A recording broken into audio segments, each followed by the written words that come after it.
Understanding the toxic parents wasn't easy for me to talk because, as for me, I can't get close to my mother. When I was a child, I would always beaten and shouted for small things. For example, breaking the dishes or even falling. She didn't give me any tips for my outfit, hairstyle, or self-care. And she also didn't care about my studies, my friends, what I want, what I dislike, or what I think. Especially when my puberties were coming, I was fighting for my excessive oily scalp, ugly acne, and sweat glands. But instead of making me feel better or looking for ways to help, my mother embarrassed me and let me sink for long periods of low self-esteem. I have spent a lot of time being self-pity, admiring other mother-daughter relationships my friends have. I wonder if she adopted me as her real daughter after finding me at a garbage dump. I once told my friends that I was afraid of marriage and didn't know how to be a good mother. How would I be if I never got a good one? And what if I'm doing it all wrong? She was quick to tell me the opposite.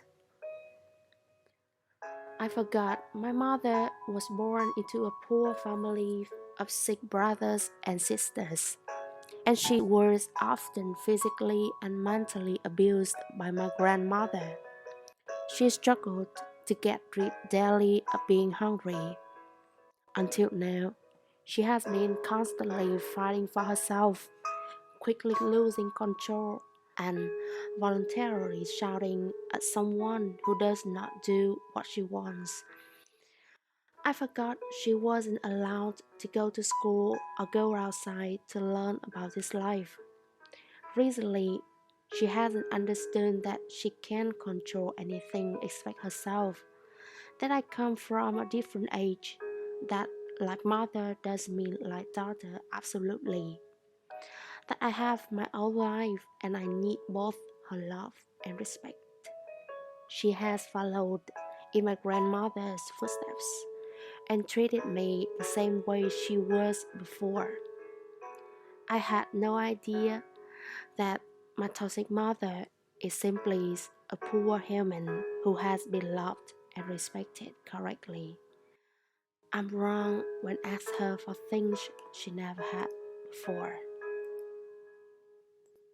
So I want to say thanks to my mom for teaching me how to turn how I've been treated into a lesson on how to treat my own kids in the future. My own children will always know I'm their safe place. I believe the best gift I can give them is the invitation to rest in my care. This is a type of rest that comes not only from feeding, but also from an ongoing invitation for contact and closeness, as well as the sense of belonging by the people to whom a child is more attached. I will let them know that I love them, even when I'm in bad mood and need time to be alone.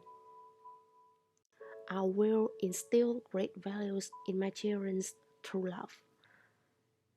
I will still be there to help them to be honest, to think about others' feelings, to make amends if they do something wrong.